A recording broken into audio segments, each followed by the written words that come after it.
சீடராக இயேசுவால் முதலில் தேர்ந்தெடுக்கப்பட்டு அழைக்கப்பட்டவர் என்ற பெருமைக்குரிய திருத்தூதர் அந்திரேயா ஆவார்.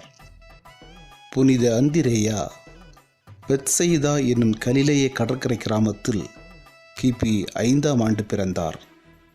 இவர் சீமோன் பேதுருவின் சகோதரர் ஆவார். இவர்கள் இருவரும் கடலில் மீன்பிடித்து கொண்டிருந்த பொழுது கிறிஸ்துவின் இறை அழைத்தலை ஏற்று தங்கள் வலைகளை விட்டுவிட்டு கிறிஸ்துவை பின்தொடர்ந்தார்கள். கிறிஸ்து இயேசு உங்களை இனிமேல் மனிதர்களை பிடிப்பவர்கள் ஆக்குவேன் என்று கூறி இவர்களை தம் சீடராக ஏற்றுக்கொண்டார். இறைமகன் இயேசுவின் பணி வாழ்வில் நிகழ்ந்த அனைத்து முக்கிய நிகழ்வுகளிலும் உடனிருந்தவர் புனித அந்திரேயா ஆவார். இயேசுவுக்கு நெருக்கமான 4 சீடர்களுள் புனித அந்திரேயாவும் ஒருவர்.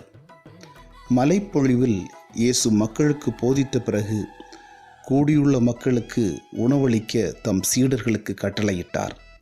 அப்போது மக்கள் கூட்டத்தில் உள்ள சிறுவனிடம் 5 அப்பமும் 2 மீன்களும் உள்ளதை கண்டறிந்து இயேசுவிடம் தெரிவித்தவர் புனித அந்திரேயா ஆவார்.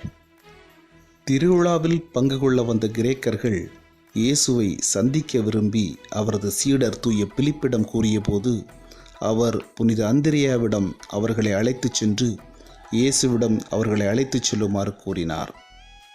இறைமகன் இயேசு சிலுவையில் அறையப்படுவதற்கு முன்தினம் தனது சீடர்களுடன் இறுதி விருந்து உண்ண ஏற்பாடு செய்த நிகழ்விலும் புனித அந்திரேயா கலந்து கொண்டார். ஒலிவ மலையில் இறைமகன் இயேசு